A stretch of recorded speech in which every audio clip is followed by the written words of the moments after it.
Yo, have you heard about Anchor? It's the easiest way to make a podcast. Let me explain. It's free. There's creation tools that allow you to record and edit your podcast right from your phone or computer. Anchor will distribute your podcast for you so it can be heard on Spotify, Apple Podcasts, and many more. You can make money from your podcast with no minimum listenership. It's everything you need to make a podcast in one place. Download the free Anchor app or go to anchor.fm to get started.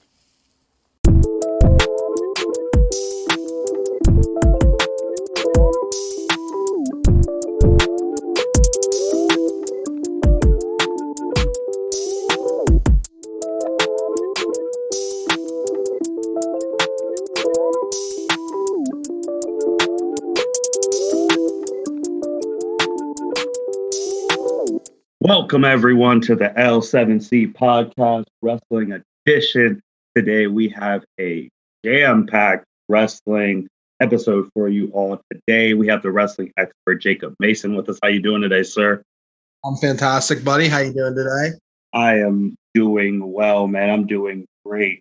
And as I said, we got a lot to hit up on today in this wrestling pod.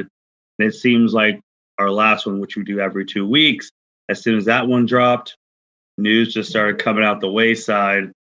So we're going to hit on a whole bunch of topics. And since there's so much, we're diving right in. As soon as we dropped our last podcast, literally the day after, the WWE on Fox Twitter sent controversy ablaze. For those of you guys who don't know, WWE on Fox, which is actually a very common thing. It's a build your own team for like an X amount of money. It was $15, and they had tiers: $5, $4, $3, $2, $1. $5, there was 4 spots. There were 4 horsewomen. $4 was Asuka, Io, Haley Ray, Bianca. $3 was Rhea, Nia, Shayna, Bliss. $2 was Naomi, Lana, Dakota, Belle. $1 was Liv, Ruby, Talia, and Paige. Me and Jacob, we shared it. We picked our things. We didn't think anything would come out of it. But little to our knowledge, social media just went ablaze. You had so many people offended that they weren't on it, or a lower tier. Mandy Rose was offended she wasn't on it. Natalya was talking about, I don't need this to talk about my worth. And then things were brought up about some stuff that I said about Naomi in 2018. It's like, so many wrestlers were mad that they were not on it or low. Jacob, were you expecting that type of backlash? No, absolutely not. I mean, you see these things all the time. Mm-hmm. I think what made this one just so different was Fox shared this one. Yep. So this is coming from the direct, might as well just come directly from WWE, almost. So it just seemed like everybody got pissed off, everybody got upset, everybody got offended. And it blew up a lot bigger than what you would think, because this was not just a one-day thing. This was an ongoing thing. Mm-hmm. Mm-hmm. And it's kind of crazy, too, because anyone who was like, you heard nothing from the $3 and above club. Like, none of them tweeted or anything. It was the people who were $2 and $1. And then they started bringing things about equality and all that stuff. And I just wanted to say on that they do this with the men all the time. We just did one today about like pick your dream match. Like, this is not like a sexist thing or anything like that. This happens in sports all the time. So I don't know where all that came from. I can understand some people feeling left out because they felt like they've been doing stuff, but as I talked with another group of buddies that you only had 4 on each row, okay, you feel like you should be on it, that's cool. Who are you taking off? Like, if you feel like you're better, like Natalya, I think she was mad because she was like $1 and she was second to last. But Natalya, you haven't done anything. You haven't. Like, I don't think this was meant to be offensive, but Lord, it just blew up. I just couldn't believe that they were all seeing that and they were all mad. I don't know if they were more mad because it came from Fox or they were mad at their placing. Yeah, I don't know. The whole thing to me just seems like a whole double-edged sword where if like Natai is the main point here. She's the focal point.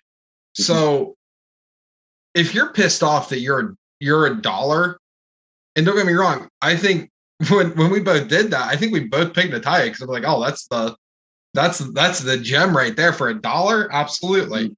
But if you think you're worth more than $1, then do stuff that's worth more than $1. Yeah. What is Natalya doing?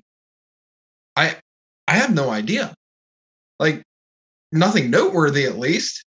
And I want to clarify with people that we're not talking about like their true worth as a person. We're literally just talking about what was on the sheet. Like obviously they're worth more than $1. Come on now, we're not like, but we're just talking about true worth on this build your team. So I just was surprised. I wasn't surprised that the $5 were the $4. I really wasn't. And then the first $4 one was Asuka. I know you were shocked that Kaylee Ray was a $4, even though she's the champ at UK. Yeah, I mean, she's the champ at the UK, but for $4, I'm just like 98% of the people who are looking at that post have no idea who Kaylee Ray is. Mm-hmm. That's nothing bad on her. She just I mean, I know there's the talk is NXT the third brand or whatnot. Mm-hmm. NXT UK is just the island of misfit toys. Yeah. It doesn't get that much promotion. And it's not that they're bad, it's just the way it is. Like I was like, I can't imagine too many people were picking Kaylee Ray in that, but this is all like hypothetical stuff, you know? Yeah. And my thing too with this is that I don't know if it reflects on who's getting pushed in the company. It really does. So I think that's also the other issue inside people who are really mad that they weren't getting pushed. Like Mandy Rose was mad about it, but I mean, your biggest thing was the Otis thing. There hasn't been anything big with you since. There's nothing you can do about that. Natalya, yeah. The only person that I was kind of shocked that she was the last person on, but was Peyton Royce. And I like Peyton Royce, but for being objective of what's been happening in the company, Peyton should be off that, and someone like Billy Kay should be on it. Yeah, if anything, yeah, Lacey should be on there. Absolutely. Yeah. So, and shoot, WWE, it got so bad they deleted the original tweet. Oh, I didn't know that. Yeah, it got bad, but I mean, I don't know if they're ever going to do it again because they don't want that type of backlash. But looks like you can't have fun with those anymore. So, but I always think of it like the Mount Rushmore. There's only 4 spots. People are going to get left off. I mean, nothing personal, just like personal. But something that, I don't know if it's going to get personal or not. But this was news that, as far as left field as you can imagine, Big Show going to AEW. What the heck is that? Whoever had this on their bingo sheet for 2021, you won the bonus prize because nobody would have. I would never guess this. No, like it got dropped. I forget who posted it first. I don't know if it was Jericho posted it first, then AEW did. But I thought it was a joke until I saw official things. Yeah, same. I was like, oh, Big Show's not going there. No, it sure as shit is happening. So AEW is Tony Khan's just dumping money left over right. But it's kind of cool. So it's not a wrestling contract. It's a commentary contract. So that's cool. I mean, Big Show can talk. We'll see. We'll see what happens. Is he just going to be, Paul White, just the guy, or is he going to try and play like a character? I think is like one of my biggest questions going into this, because if he's going in playing a character, for the love of God, don't have him be heel and babyface like each week, like his whole career. Yeah, exactly. So. So they're bringing him on for their new show, which is going to be a YouTube show for an hour on Mondays before Raw, which also didn't see coming. Yeah. I knew they were going to do like some sort of different show, but you're doing it before Raw on Monday. Like, I feel like that's kind of pissing in Vince's Cheerios. Yeah, and you think of Big Show because he's actually a very loyal WWE guy. So to think that he would go to AEW, and obviously he doesn't owe WWE anything. He's given them everything. He's a first ballot Hall of Famer, all that 9 yards. But for him to go and then to be on his show right before Raw, I'm just like, okay. And obviously, I mean, he can't use the Big Show. He's going as Paul White, but that's wild, man. And like you're saying, Big Show's not cheap. So I'm wondering how much he's getting paid from just a commentary standpoint, if he's getting paid the same amount as some wrestlers or more than some wrestlers because of his name, and who else would be interested in doing this going forward. It's like, hey, you're a legend. And last time we saw Big Show, he was getting berated by Randy Orton. And he's like, hey, if you don't want to do that, do some commentary for AEW. And it's just like, wow. I think the only thing that affects with WWE is that he's not going to get in the Hall of Fame anytime soon. So they're going to probably wait a couple of years now. Yeah, whenever his contract comes up. I think we're going to see a lot of that going forward. I think a lot of the legends, instead of doing the quote unquote legends contract that they always have with WWE, I'm sure that if they're getting paid, I don't know, 20,000, 50,000, 100,000, whatever it's going to be, a little bit more than, yeah, I'll go do stuff with AEW. Why not? And it's going to be interesting. We'll see who next jumps ship. I can't wait to hear. I want to hear his reasoning just from him instead of reading stuff. I just want to hear him talk about it. But going from Big Show, we're going to go to some NXT. NXT actually just signed its biggest class ever, which in all the years of NXT, thinking that this, and still COVID pandemic, is the biggest class they've ever gotten. Kind of wild. And they had two in particular people in this class that you really wanted to hit on. So take it away, man. All right. So NXT, like you said, they had their biggest class signing. And we say like biggest, we mean like size-wise. Mm-hmm. Yeah, not name-wise, no. Yeah, not name-wise. I mean, there's some cool names on there. I'd say your biggest name is that Taya Valkyrie, who's John Morrison's wife. Mm-hmm. She's officially signed. And it's really weird seeing her wear a Performance Center shirt, considering all the stuff she's done. Like she's certainly no one that's I mean, that just kind of seems like the rookie type deal thing to do, which I guess she's a rookie in WWE, but in wrestling, she's definitely not. Are you surprised that she's at NXT and just not main roster? There's like someone like AJ Styles didn't go NXT. He went straight to main roster. So I'm actually kind of surprised a little bit. Yeah, I mean, if anything, I would figure she would go and just kind of be a heater for Miz and Morrison. Ooh. I mean, that's kind of what I thought, because I mean, it wasn't no secret. I mean, everyone kind of, it's pretty much known that she was going to sign with WWE. The biggest thing is, what was she going to do? I mean, that still hasn't been completely answered yet. She hasn't debuted in NXT. She hasn't debuted on Raw. They've just got the picture with her wearing the Performance Center shirt. Yeah. So that one kind of, yeah, I'm with you. It kind of took me by surprise, but at the same time, if you throw on the main roster, you have to put her with Morrison and Miz, because if not, you're going to throw in that women's division. One, a lot of people aren't going to know who she is. And two, that division is pretty stacked right now, being like, what are you going to do with her? Yeah, I would. And we're going to talk, and actually, we're going to talk more about AEW's women's division. But yeah, if you threw her in now, I would say the women's division right now is what? 8, 9 strong. Obviously, there's more, but you have the 4 horsewomen: Asuka, Shayna, Nia, Alexa Bliss. Those are your top. Those are your top 8 right now. So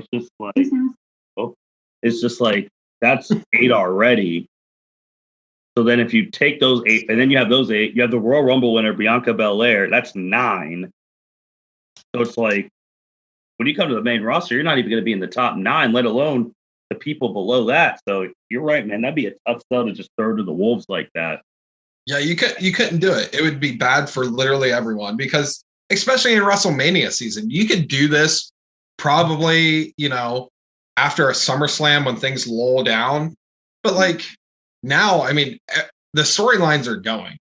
There's no point in bringing someone in to get into, I don't know, just into the roster, just to wrestle or whatnot. I think the smartest thing to do is either like I said, throw her in with Miz and Morrison. Let her be the mouthpiece or an additional mouthpiece. They'll do great.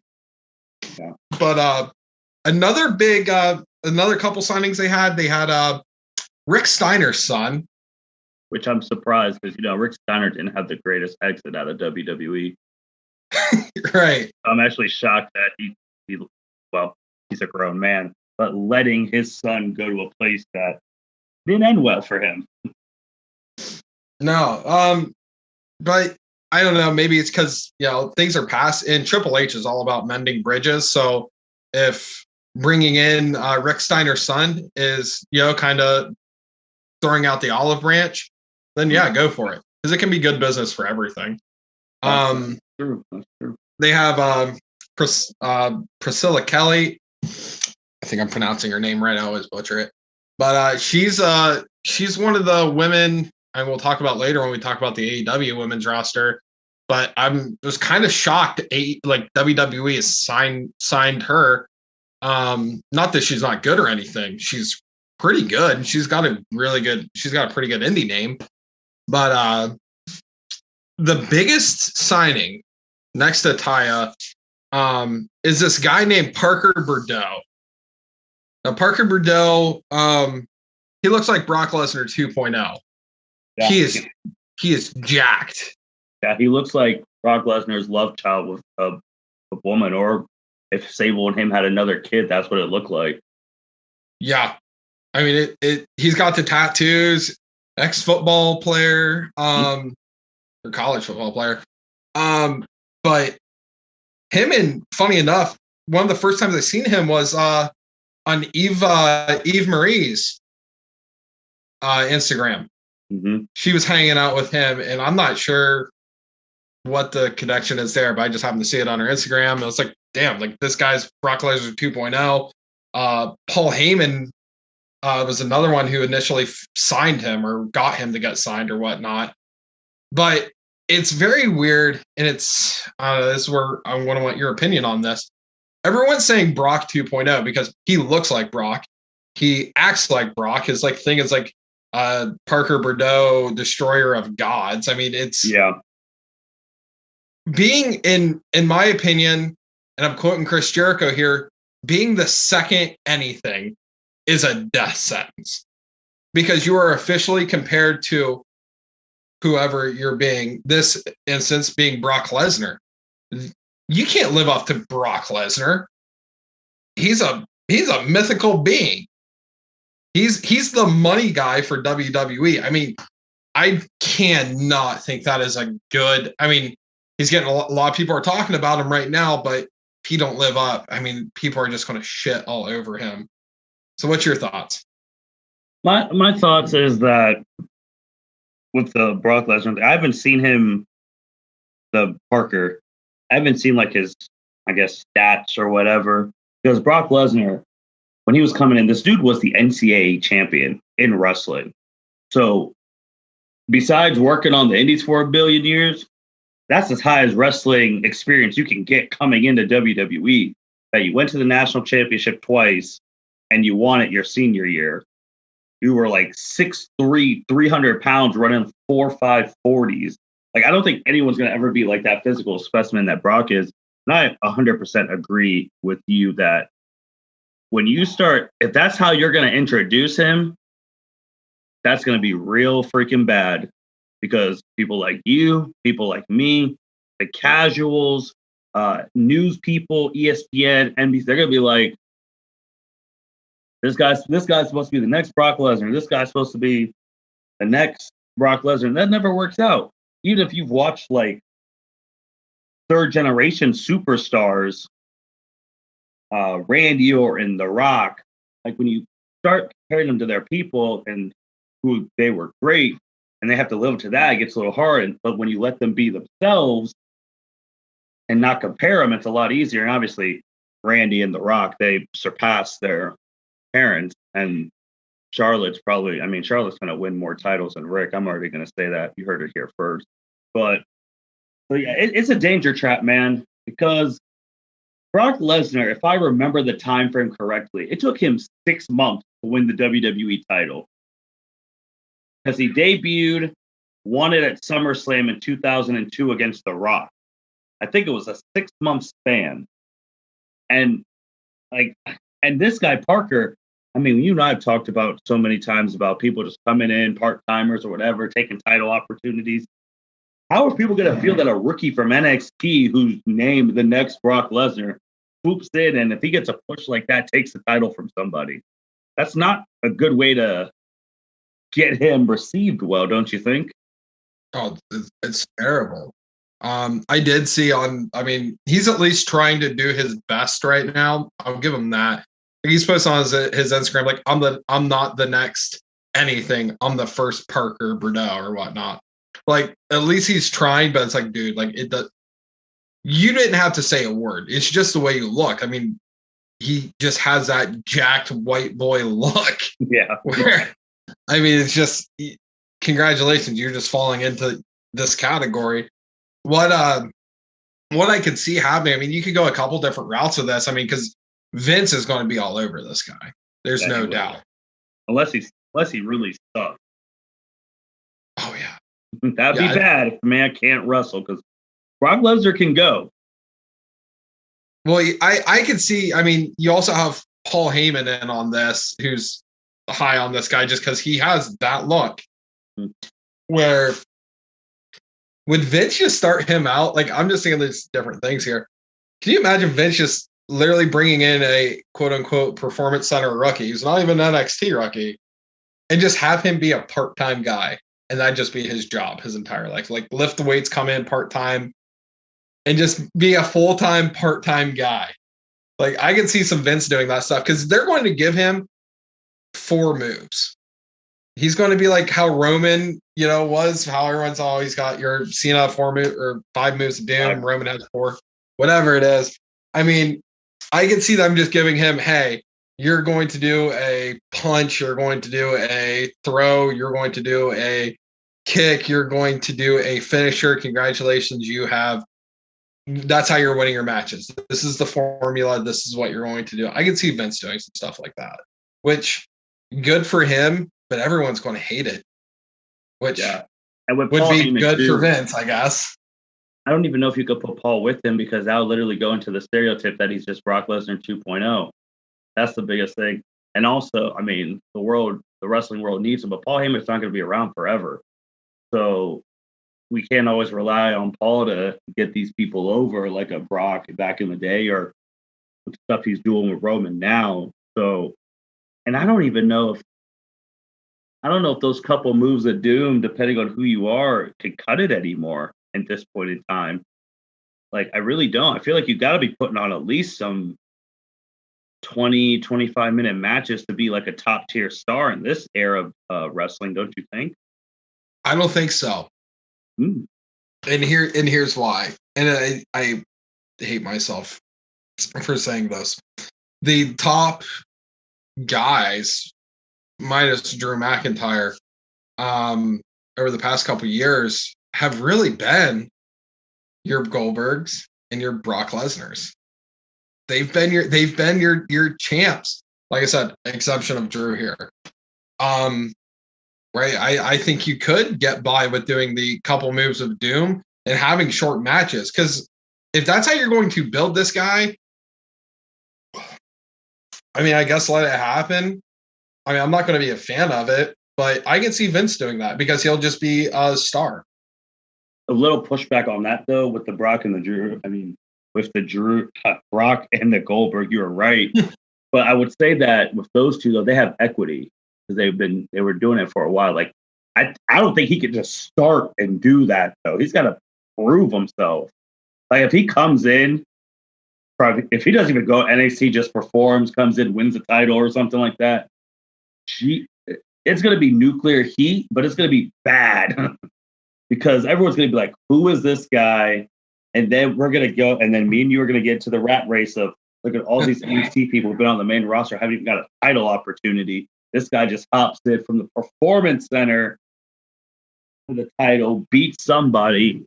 And yeah, that'd be rough, man. But we're going to have to wait and see. I'll be interested. I hope he does get to wrestle in NXT because I don't think the previous classes have even gotten in.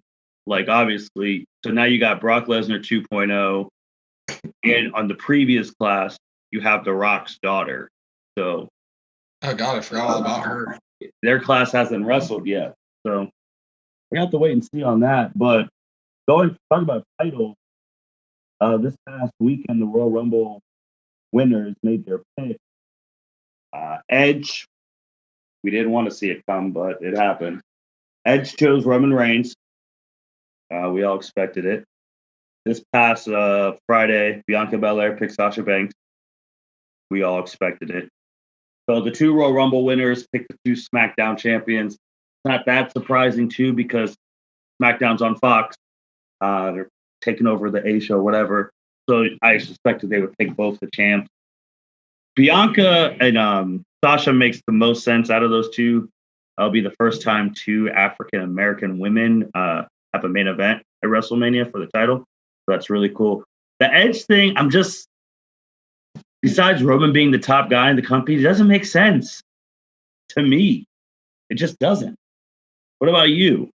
Because we all know that's he's not going to win. So why choke? Like, if he went and was at the time Drew or like The Miz, after he was the way he's talking to The Miz, we could see that. But it just picked Roman because Roman's the main event.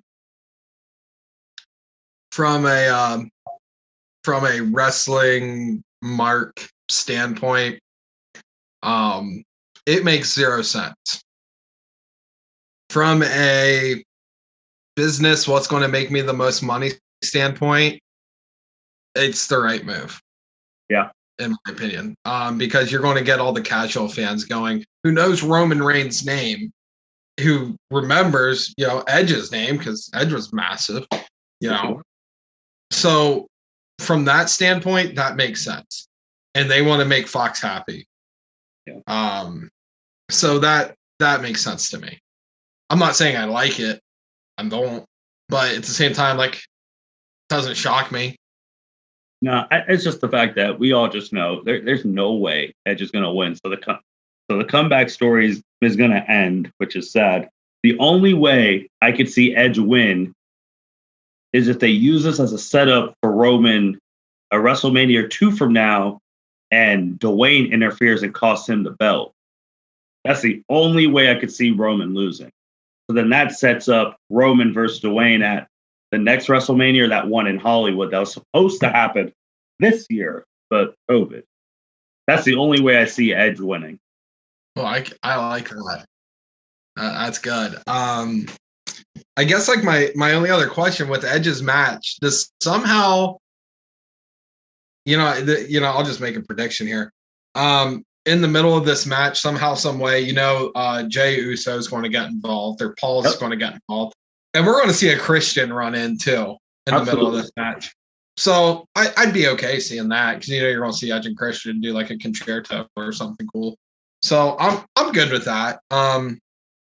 But yeah, you're right. We all know Roman's going over. It doesn't make sense any other way, really. Yeah. For the foreseeable future, I don't know if I see Roman losing this year.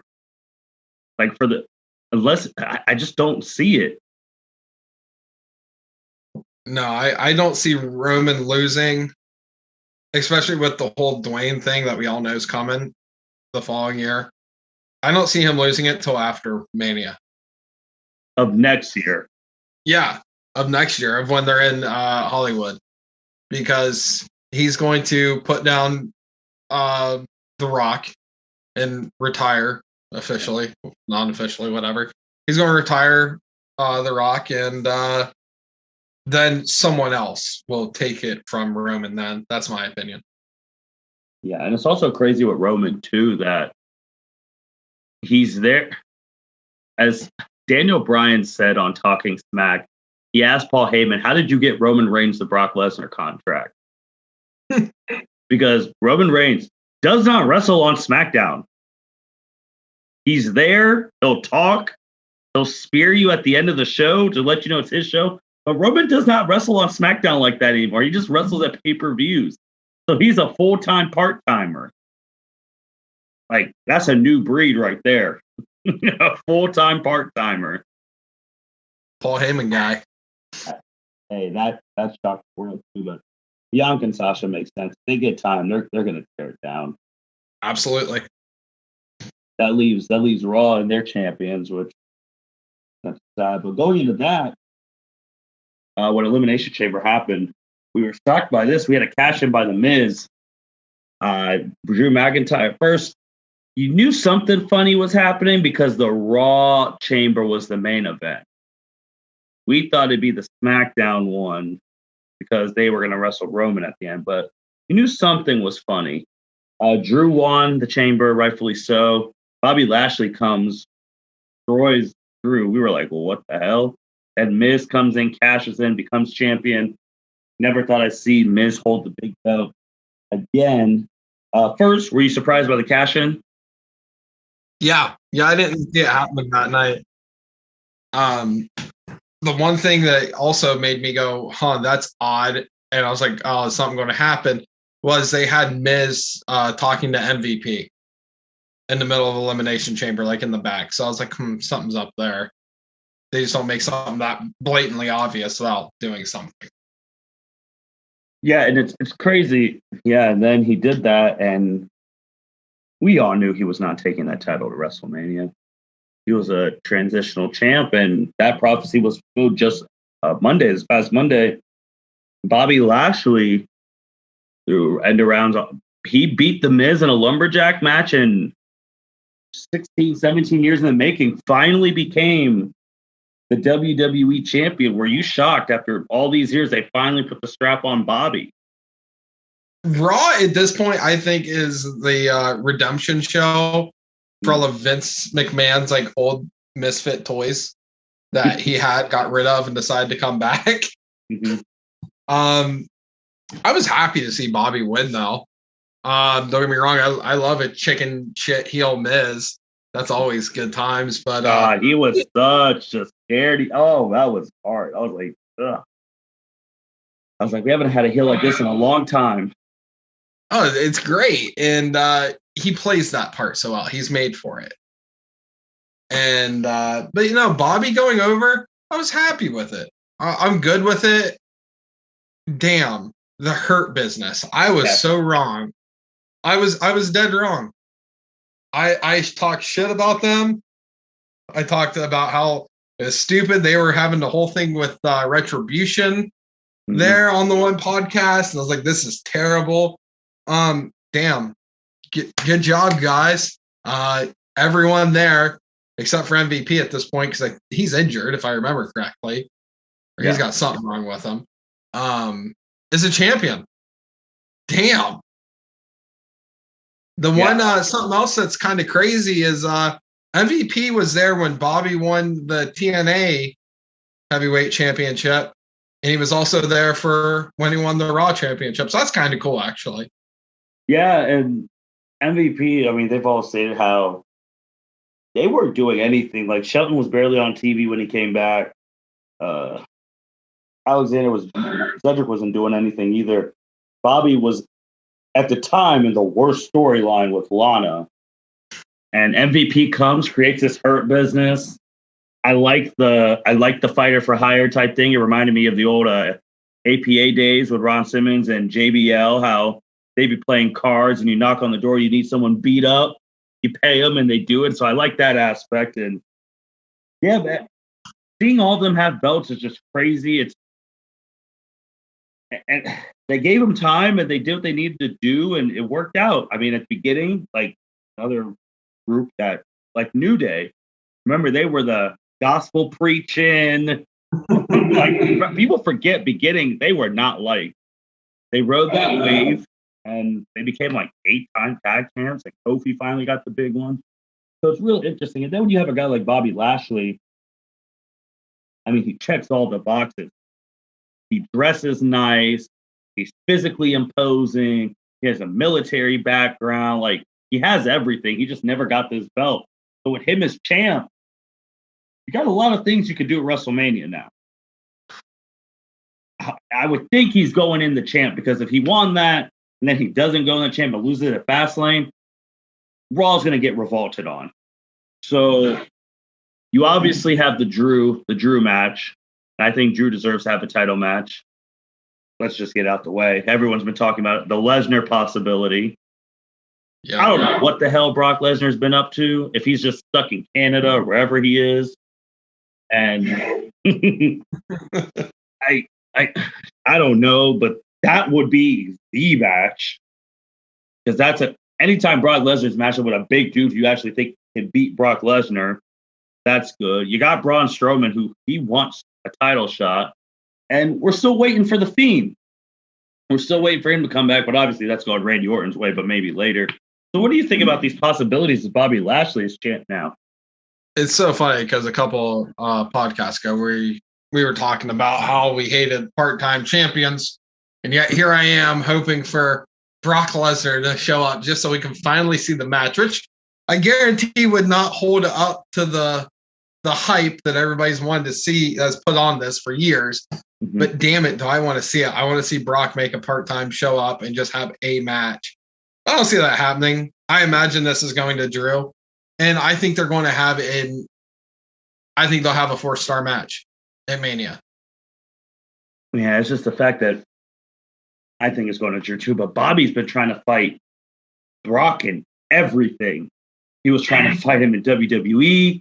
He was trying to fight him in MMA. Like, he was trying to fight him in when he was with Dana White. Bobby was doing really good at Bellator, I believe that was the promotion he was with. And he was doing real good. So he could shoot fight too. So you can really mix some shooting into the WWE style with them. But yeah, I think it's going Drew with Ray, and I think they're gonna have a really good match too. Hopefully it's a one-on-one. I don't want any like fatal 4-way nonsense. And on the Miz's part, it does suck that his reign ended basically in a week, but he was a transitional champ. Everyone knew he wasn't going to WrestleMania with the title. But Hurt Business, good on him. Good. MVP, top tier manager. He didn't need a Paul Heyman for that. MVP was able to do it. So good on him. Let's go to AEW. And we began this podcast talking about the build your own team controversy with WWE Women. And AEW, we've talked before, their women division is not on nowhere near WWE's level. I don't even know if they could do a build your team thing with points wise because of the women they have. That's how superior they're just lacking. And we've been trying to think about ways to fix it. And it comes down to trainers and all that, but we need to sign some people over there. Don't you think? Oh God, yeah. When we found out the Big Show got signed by AEW, I texted you. I was like, "Oh man, like check this out. This is cool." Blah blah blah. And like the more I started thinking about it, and the gears are turning in my head. I go, "Wait one damn second." I was like, "Why the hell can Tony Khan just chuck out money hand over fist for men's talent or commentary talent at this point, but he's not chucking out the money for the women's division?" And I want to see that division thrive. I really do. But damn, why the hell? Like, why can't we chuck out the money for good women's talent? And well, let me rephrase that. It's not even, it has to be good. It just has to be a big name at this point. And we don't need managers. I don't need indie stars. I mean, they have that. They're even doing, the whole like tournament thing, like me and you like the where they have I think at this point it's Nyla Rose versus I forget which one from the Japan side tournament to find out who's going to be the number one contender for their women's champion. I can never pronounce her name, so I'm not even going to bother butchering it at this point. But yeah, so me and you talking back and forth, they just got to chuck the money out. And the first, like, if you're going to have a draft of just top tier women or big names or just someone to elevate this, I mean, AJ is your number one pick. Yeah. If you're tossing money, she hasn't wrestled since WrestleMania 31, where she actually retired after that match. She would be the top one, like name and ability, but we just have to see the ring rust. Obviously, the name we keep bringing up is Tessa, and I'm truly at the point where I'm really thinking all those reports are true, because there is no way someone of that caliber is not signed. No way, unless she has all that baggage. Every wrestling site has reported everything like that, because this is crazy. I thought she was going to be at the Royal Rumble. I was wrong. I was like, oh, AEW got her. I was wrong so far, unless they're saving her for something. But she's still out there, and I don't know how much she's asking for money, but she needs to get there. And then we brought up someone like Chris Cyborg, who is a big name, and I don't know how interested she is in wrestling now, but she's brought it up. But they need to throw money, man.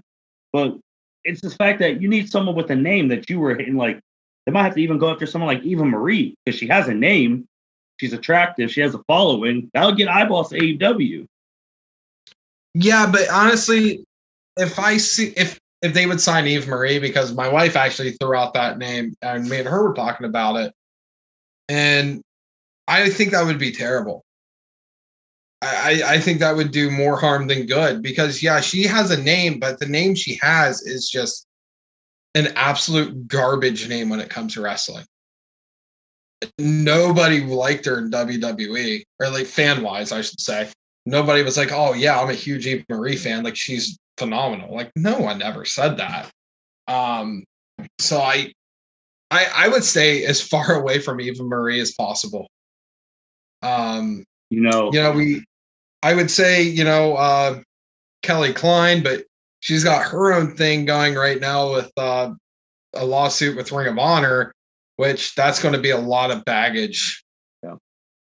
So that's going to be at least a couple years before you would even want to really touch that. Should AEW just deal with Tessa's bullshit and just have just an insane strict contract but big money? I think so. It'll bring notoriety. I mean, Tessa's a woman who wasn't just like a woman's champion on her previous promotion. She was the champion. So, and that's never been seen before. We also brought up, because her compete clause, and Khan's already talked about it, Selena Vega. Don't know what her name would be in AEW. And then I was just trying to think long and hard who should do it, who'd be a big name, an Omega return, who we didn't talk about. They need to reach out to Paige.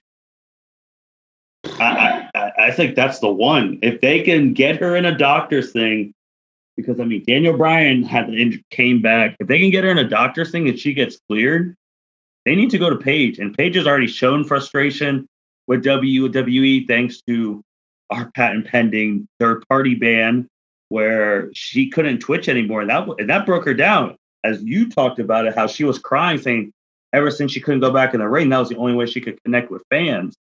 So if she went to AEW, she has that back, and she's back wrestling. If any doctors, if multiple doctors clear her with physicals, I think that's who you really go for.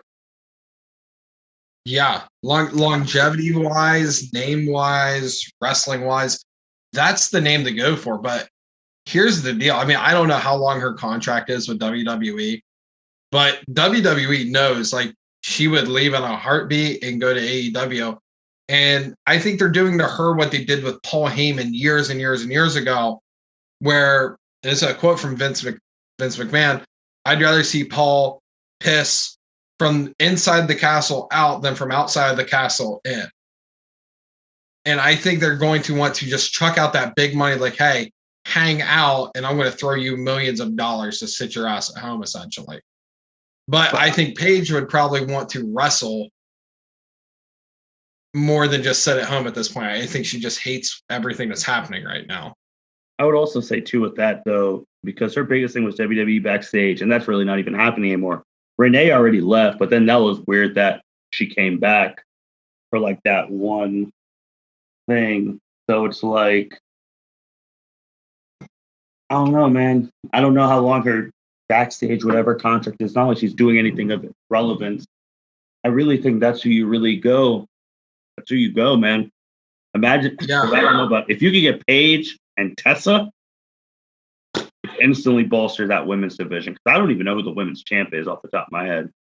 It's like, here, God, I can never pronounce it. It's the girl who walks out with the sword. It's Shikita or Hiro Shikita. I got it. Like I said, it's something Japanese, and which is great and fine and dandy. I love they're bringing in like the international women, but damn it, simplify the names.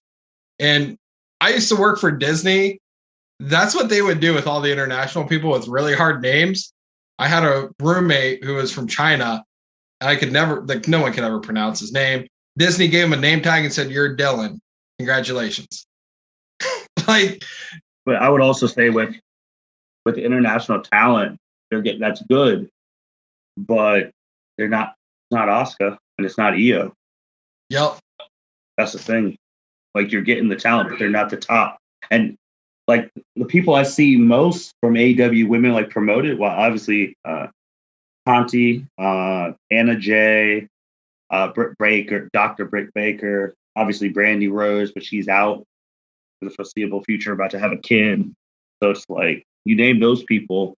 We just named the women on WWE, and we went 9 deep, and we didn't even count NXT.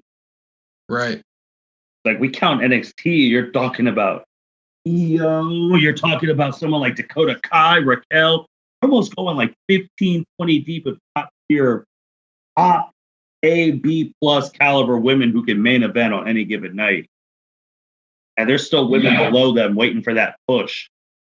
Like, shoot, if they had someone Omega entertaining like a Billy Kay, that could help them. For sure. Another option. Did they go after like a veteran talent? Did they go after a Lita? Did they go after a Trish? Because you're only going to wrestle 1 day a week, unless you're doing some training stuff, on the side, helping out the girls, which would also be great. We brought up AJ, and you brought up veteran talent. We didn't even bring up her rival during that time frame, Caitlyn. Caitlyn would be one. I don't know how interested she'd be in coming back to wrestling, but she would be she was strong. She had a strong presence. So that'd be a good name to bring back. But obviously, they don't think it's that big a problem because they're not putting that much into it that we're putting into it, naming these people. Like, right. Like today, Shaq was on with Cody Rhodes on ESPN, and I was just thinking, what woman would AEW send to go to an ESPN? Britt Baker, Brandy Rhodes. I could see Brandy, but she's about to have a baby. Like, Britt, people will be like, so who are you? Right. And that's the biggest problem. It's not that. Yeah, it's the whole thing of we don't. And God, once again, I hate going back to it, but I hate the part-time champs. AEW needs that part-time champ right now. They need the Brock Lesnar of the women's world right now to come in there. And I was just thinking, too, if someone gets frustrated to go over there, I was thinking, if this Raw push doesn't work, I don't know if they'd lose her, but Rhea would be a great poach to take out from WWE because they messed it up when she lost to Flair at WrestleMania and just went downhill. So if she goes to Raw and gets buried with the other like women who aren't doing anything, that's a great person to target. You already know she can go. She's strong. She's big. Like, she has that presence. That'd be a great person. Like, we'll offer you the X amount. Quit WWE. We'll pay for whatever difference between the non-compete. Come to AEW. Woo! And there's all these women in the UK too that WWE has their own NXT UK women's division where people like Tony Storm and the champion over there came from, why are they not getting any women from the UK?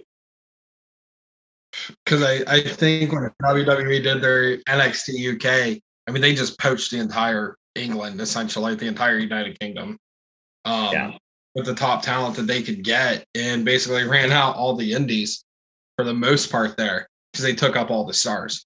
I also think that Mae Young Classic changed everything for recruiting women. It changed everything. Yeah. Because there's a lot of women who wrestled on there, didn't even win. Obviously, only one person could win the thing, but then a whole bunch of them got signed, and here we are. But yeah, we're gonna see, man. Someone has to be coming sooner or later. But now we just got these small little tidbit things that have been happening in wrestling world. Obviously, when you go to WrestleMania season, random stuff starts happening, and this is as random as wrestling as you can get. Triple H cutting a promo on Elon freaking Musk, talking about he hasn't fought for anything. He'd wrestle him in space. Me and you were like, what the hell is going on? Apparently, someone said that Elon said something disrespectful about wrestling, but nobody could find the link for the comments he said. So Triple H does this promo, and I'm just like, okay. Thought that'd be the craziest thing. Then we have Bow Wow talking about he's been training, wants to be tag team partners with Rey Mysterio and get the titles. We're like, all right, crazier. Then we have freaking Soulja Boy said something, the rap game. He said the rap game's faker than the WWE right now. That's what he said. And then everyone just they spread across, and we had people, T-Bar from Retribution started talking, Soulja Boy, and then Randall Keith Orton, who once you piss that man off, it's over. And then he starts just airing in to Soulja Boy. Then they're going back and forth. Alexa Bliss gets into it. Soulja Boy's going against all of them, and then Bow Wow and Soulja Boy tweet each other saying that once we come take their freight, we're going to come take their shine. And man, it's some crazy times. No one had I like your quote, how no one has it on a bingo board. No one woke up and thought Randy Orton and Soulja Boy were going to have a feud on Twitter. But man, wrestling's crazy. That's all I'm going to say on that. I mean, earlier in the year, which we already talked about, we had Cardi B going at it with freaking Lacey Evans. And I mean, again, man, as much as you hate part-time celebrities, they got the world talking about wrestling. Casual people were talking about it. So that's the double-edged sword, man. You get celebrities, they take spots or whatever from main talent, but they get more people watching. Yeah, it's this is the funniest feud of the year, hands down. Yes. Randy calling out Soulja Boy and saying Bad Bunny would whip your ass might go down as one of the tweets of the year. I did not guess that WWE versus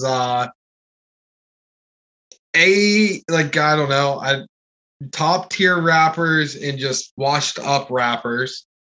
I never expected that feud to happen.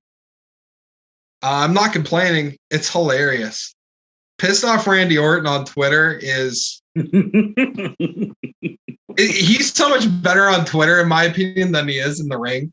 I don't care too much about Blandy Orton normally, but you give me Randy Orton on Twitter, that's money. Dude, he kept going too. I was like, oh my God, what is happening? And then when Alexa Bliss gets involved, which is hilarious because her and Randy are having a feud right now, but they both end up on the same side because nobody gives a shit about Soulja Boy. Get the hell out of here. You haven't been relevant since. Randy Orton said 2007. Okay, 2007. There you go. That's what Randy said. Yeah, and then Triple H. I mean, to that whole thing, the Elon Musk Triple H feud that's happening. God bless it. Triple H hasn't had a feud in 2 years now?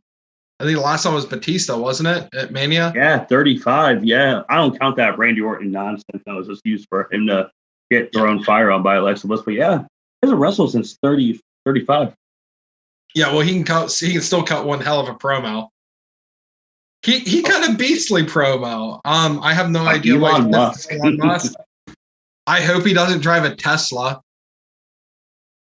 If he does, holy shit, I fully expect him every time he gets in the car to have Malfunctions. Malfunctions or some completely random terrible song would play every time he'd fire it up. I don't know.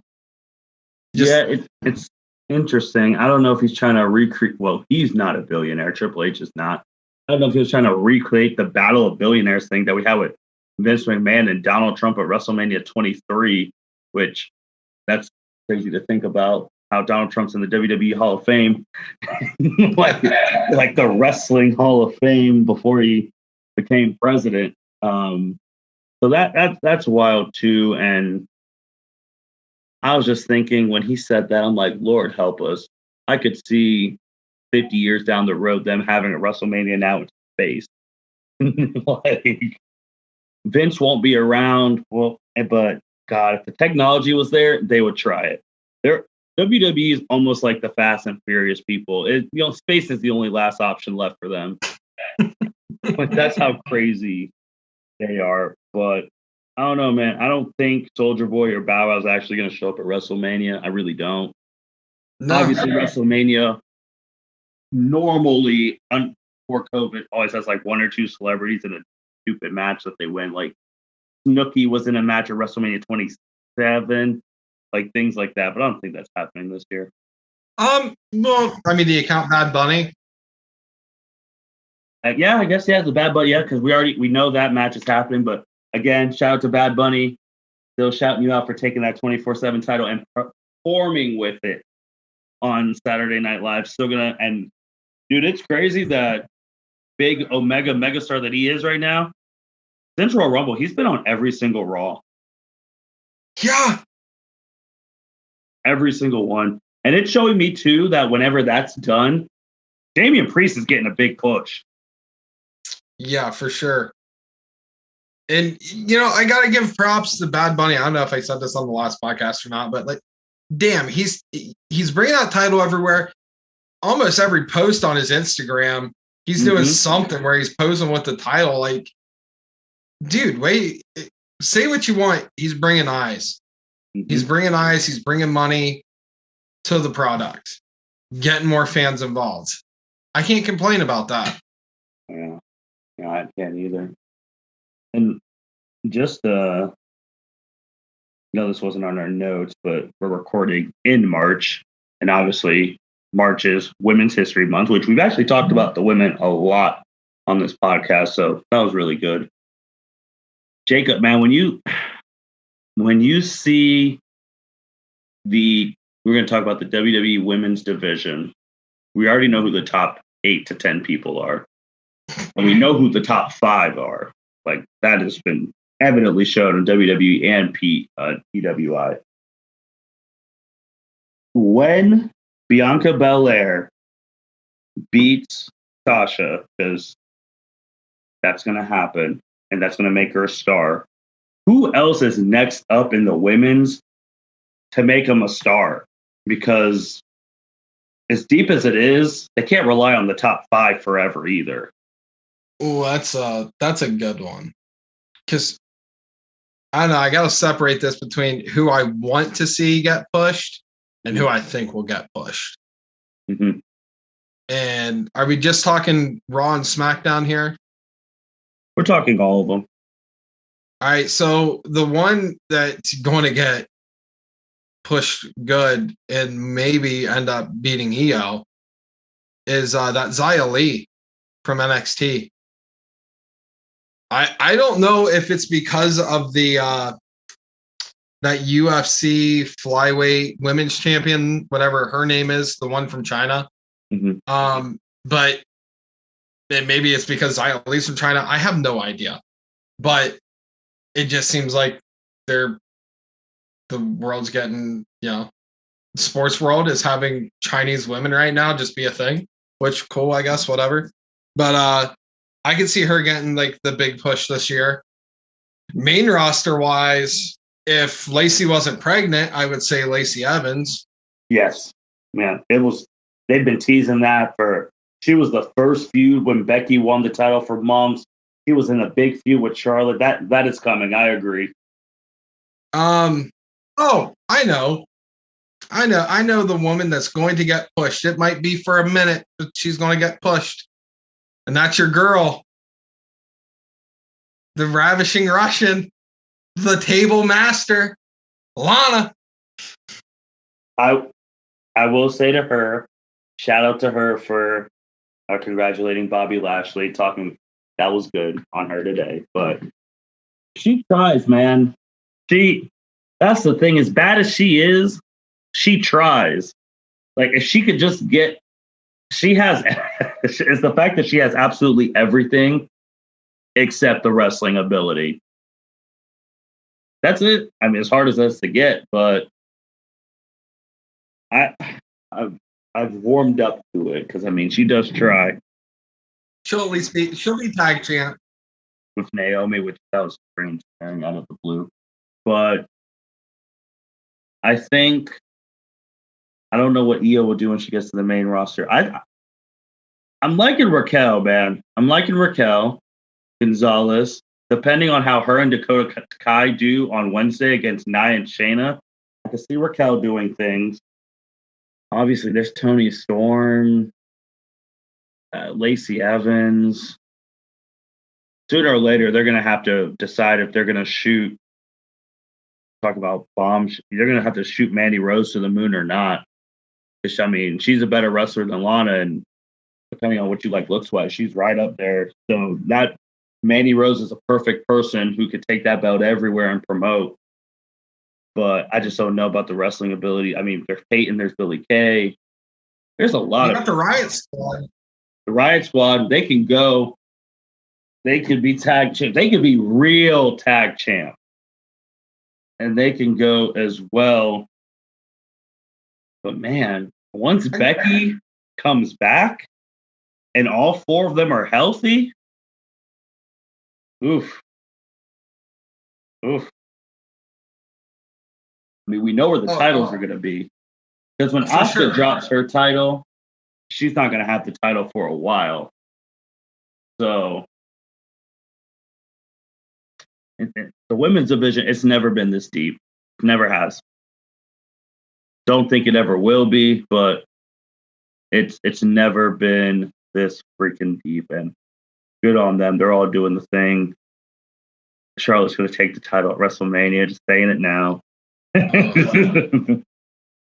So, yeah. But women's division, you guys are balling. Keep it up. Keep it up. I absolutely think the fact that Charlotte's going to be champion at Mania. And the fact she's probably going to take it from Asuka again just hurts me. Because every single time, Asuka has to lose to Charlotte. Death, taxes, Asuka lose to Charlotte. That's all it is. That's all it is. Jacob, man, anything else before we close shop? We hit a lot. We're going to be back in 2 weeks again. I got to say, it's still crazy. I mean, you talked about him a little bit, but the fact that Shaq is going to be, wrestle, and it just seems like it's such a back burner match at this point. Yeah. I mean, years ago, if you had Shaq being like, Shaq's going to wrestle, everyone would have freaked out. But it's like, oh, hey, Shaq's wrestling. We have all this other shit going on right now. Who cares about that? Also, the ship sailed when we didn't have the Shaq Big Show one-on-one match at WrestleMania. Could we possibly see Shaq versus Big Show now, though? That's possible. It's possible. I mean, they're there now. Shoot, maybe that's the reason that Big Show got hired this time. Maybe he comes out at the end to help Cody. That very well could happen, which could set up a match down the line for those two. And I'm sure they both want it, and it'll be a payday for everyone. So that would, I mean, that obviously feels bigger than, no pun intended, but that feels bigger than Shaq versus Cody with the two other women that they have on there. Yeah, it does. It does. Oh, and speaking of women, again, I guess we didn't even mention her. Who she could be Omega dominant again. Get the strap to Shayna Baszler. Let's just get it over with. Should have happened last year. Yeah, for sure. Just get it done. I saw her get pinned by Charlotte in the middle of the ring. I was like, man, this time last year, Shayna wasn't losing to anybody. This is crazy. No, and it goes to prove the NXT to main roster transition is just so terrible. Shayna started really good until she lost at WrestleMania to Becky, who was pregnant. Well, I'm going to say no to that, because remember when they brought Shayna up and they had this whole stupid vampire angle thing there for I remember that. Yeah, I even skipped that. That was her. I just remember her killing everyone in the Elimination Chamber and almost ending Liv Morgan's life. Which, shout out, that was a great tweet, by the way, that you sent Liv Morgan. She said, I want to be back in the chamber. I was like, are you sure? Shayna almost killed you. I don't know, man, but the women are deep, and you're right. It's crazy. March, there's just so many things that Shaquille O'Neal and Cody are on the back burner. And whenever this pod goes out in 2 weeks, we're gonna have a whole bunch of things. And then after that 2 weeks, we'll be close to. We're getting close to doing our WrestleMania preview. Whenever they actually have more matches. Right, yeah. And I imagine we'll do an entire prediction preview show, and probably one right after. Keep the listeners happy. Yeah, man. It's wild in March and April. But I mean, I think that's all we got, man. Jacob, any last words, man? No, hey, like, subscribe, all that jazz. Follow me at Motley Mason on Instagram. Thanks for having me on again, buddy. I appreciate it, and we'll make sure we got this all promoted this week and get more listeners and keep me on the top. Yeah. Again, everyone, thank you always for listening to our podcast. You guys are really, really liking the wrestling ones. It's probably because we cover every promotion and we are consistent. Every 2 weeks, there's something new in every promotion, and we do our best to cover everything. I know as soon as we get off, we're going to talk about things that we forgot to say, and we're just like, damn it, we forgot. And it's just how it works with wrestling. Because, I mean, there's like shows every day. But we love talking about wrestling. It's always one of my funnest things to do when we're just catching up and shooting about these stuff. Because wrestling's fun, man. Wrestling is in a very entertaining place right now. And gosh, we're probably when WrestleMania, that's going to be like the first big event US-wise. It's going to have a decent amount of fans. Because I think they're doing 25%. We're going to have to do a whole side thing on just that. Fans being back, having that energy back in the arena. Like, it's going to be a good time. And, me and Jacob are here to break down everything in the best possible detail for y'all. And with that being said, thank you, everyone, for listening to the L7C podcast. You guys take care. Thank you for listening to this episode of the L7C podcast. Be sure to like, rate, review, and subscribe to the channel. Follow us on all social media platforms, and we'll be talking to you guys soon. Take care.